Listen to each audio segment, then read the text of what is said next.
Nanti kisahnya kena curah waktu duhur dekat. Umair bin Hammam ini teman-teman sekalian adalah salah satu sahabat yang sempat ikut di perang Badar. Waktu Nabi sudah atur pasukan, musuh sudah depan mata, ini tinggal pecikan takbir perang nih. Sudah akan saling bunuh-membunuh. Lalu kata Nabi SAW dengan sabda yang masyhur dalam hadis Bukhari, demi Allah, tidak ada seorang pun dari kalian sekarang yang hadir di perang Badar ini, di kancah peperangan ini, terbunuh menghadapi musuh, kecuali pasti masuk surga yang luasnya seluas langit dan bumi. Umair ini, Ibn Hammam, kebetulan lagi pegang 2 butir kurma di tangannya. Lalu dia bilang, bakhin. Bakhin itu indah sekali ya Rasulullah. Indah sekali, ulangin ya Rasulullah. Kata Nabi SAW, demi zat yang membunuh-bunuhku dalam agama, maksudnya demi Allah, tidak ada seorang pun dari kalian di sini yang terbunuh di kancah peperangan sekarang ini, perang Badar, kecuali pasti masuk surga yang luasnya seluas langit dan bumi. Umair mengatakan, bakhin, dengan semangat dia. Maka kata Nabi SAW, katakan Nabi, kenapa Umair? Kenapa kau bilang bakhin? Maksudnya indah sekali ya Rasulullah. Kata Umair, ya Rasulullah, aku tinggal masuk ke medan perang ini, dibunuh oleh mereka orang-orang kafir ini, masuk surga tanpa hisab, seluas langit dan bumi. Kata Nabi SAW, iya. Kata Umair, itulah sebabnya saya mengatakan bakhin ya Rasulullah. Saya akan kejar tuh. Baik, Umair ini rupanya dia manggil kurma, dia kunyah nih. Sudah mulai pecikan tangan, Allahu Akbar, sudah mau saling nyerang nih. Umair makan dulu kurmanya, ada 2 butir kurma. Waktu dia lagi makan, dia bilang, wahai Umair, sesungguhnya kalau kau habiskan kurmamu ini, masih lama kamu dapat surga. Dibuang sama dia maju berperang sampai terbunuh mati syahid. Lihat heroiknya sahabat ya, bagaimana mereka langsung menyambut apa yang disampaikan Allah dan Rasulnya. Kisah yang unik adalah kisah 2 orang yang bernama anak muda ini, Mu'adz dan adiknya Auf bin Afra. Ini teman-teman, Mu'adz ini umurnya 16 tahun, adiknya Auf namanya, ini umurnya 15 tahun. Ini masih belasan tahun ini. Bandingkan dengan generasi muda Islam sekarang. Azan aja belum tentu ke masjid gitu. Ini teman-teman sekalian ikut di perang Badar.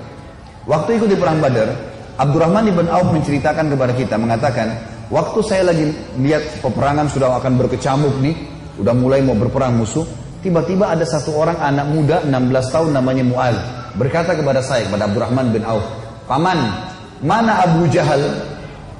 Kata Abdurrahman, kenapa kau tanya Abu Jahal? Kata Mu'adz, saya dengar dia orang yang paling suka menyakiti Nabi SAW di Mekah. Benar? Kata Abdurrahman, iya benar. Terus untuk apa kau tanya? Saya mau bunuh paman. Ini Abu Jahal ini saya mau bunuh. Kata Abdurrahman, baiklah. Kalau saya lihat nanti, saya akan beritahukan kau dia. Karena ini peperangan orang-orang lagi berkecamuk nih, kita belum tahu. Nanti kalau kelihatan saya lihat. Maka si Mu'adz nunggu di sebelah. Datang adiknya namanya Auf. Tanpa janjian nih, adiknya dia, umurnya 15 tahun. Datang sebelah tanya yang sama, paman, mana namanya Abu Jahal? Kata Abdurrahman, kenapa kau tanya? Saya dengar dia paling suka menyiksa Nabi SAW di Mekah. Benar? Benar. Untuk apa kau tanya? Saya mau bunuh paman. Kata Abdurrahman, baiklah, kalau saya lihat saya akan tunjukkan. Kata Abdurrahman, sementara 2 di kiri kanan saya ini sudah ada gemuruh-gemuruh suara orang sudah mau perang. Tiba-tiba Abu Jahal dari kejauhan kelihatan. Abu Jahal itu dari kepalanya sampai kakinya, kudanya juga sampai kakinya semuanya besi. Yang kelihatan cuma matanya saja. Dia dulu di atas kuda, dikelilingi oleh 10 baris pasukan. Lingkar. Nggak bisa ditembusin. Bayangkan kalau satu orang berdiri, ada orang buat lingkaran pertama, lingkaran kedua, sampai 10 lingkaran. Gimana caranya menembus nih? Kata Abdurrahman, waktu saya lihat saya bilang, itu Abu Jahal. Waktu saya bilang itu Abu Jahal, kata Abdurrahman, demi Allah, si Mu'adz sama Auf seperti 2 anak panah yang melesit ya, dilepas dari busurnya. Lari dua-dua ini, menembus 10 baris itu. Tebas sana, tebas sini, naik di atas pundaknya sampai ke Abu Jahal. Dan dua-duanya menebasin pedangnya sampai kena ke pahanya Abu Jahal. Sobek pahanya Abu Jahal ini, berdarah, jatuh dari kuda gitu kan. Abu Jahal ini rajanya mereka ya.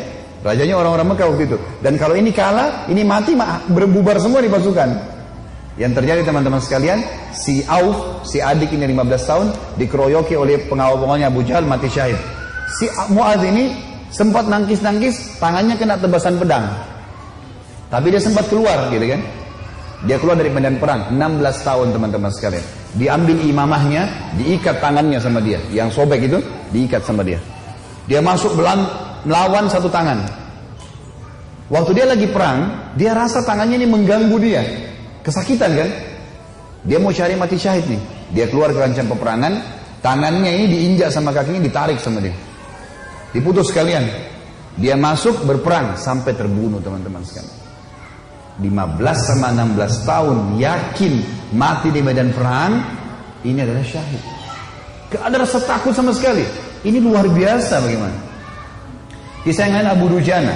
Abu Dujana radhiyallahu anhu ini sahabat Nabi, pernah begini, Syammah namanya dia Syammah ya. Beliau pernah ini Nabi SAW pegang pedang di perang Uhud. Udah masuk waktu? Hah? Hah?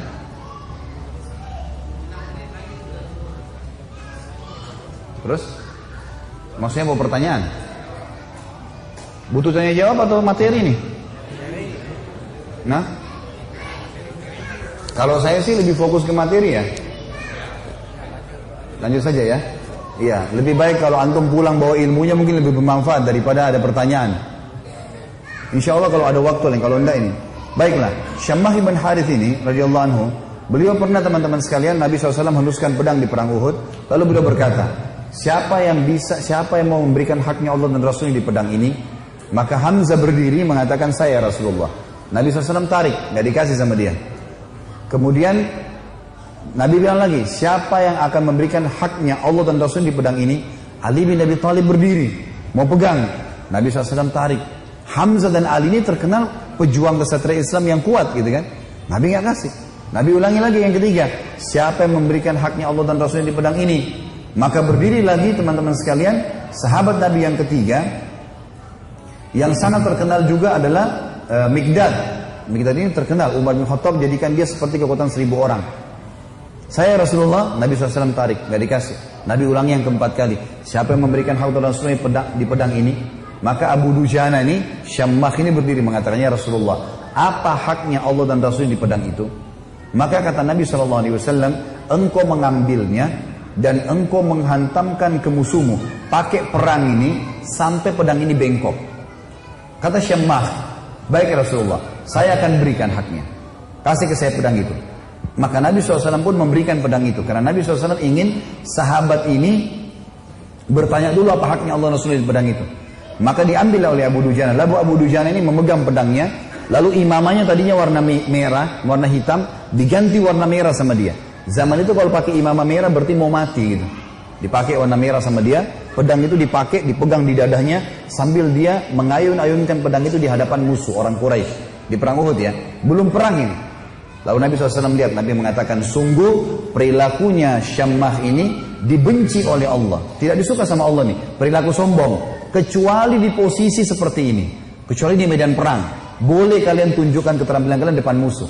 Tapi kalau enggak, ya di lainnya Allah marah. Maka Abu Dujana pun akhirnya memegang pedang tersebut teman-teman sekalian. Yang terjadi adalah, ada seorang sahabat namanya Ka'ab radhiyallahu anhu. Ka'ab ini berkata, waktu saya lihat Abu Dujana sudah mulai masuk menyerang musuh, di medan perang, saya penasaran bagaimana Abu Dujana memberikan haknya Allah dan Rasulnya di pedang itu.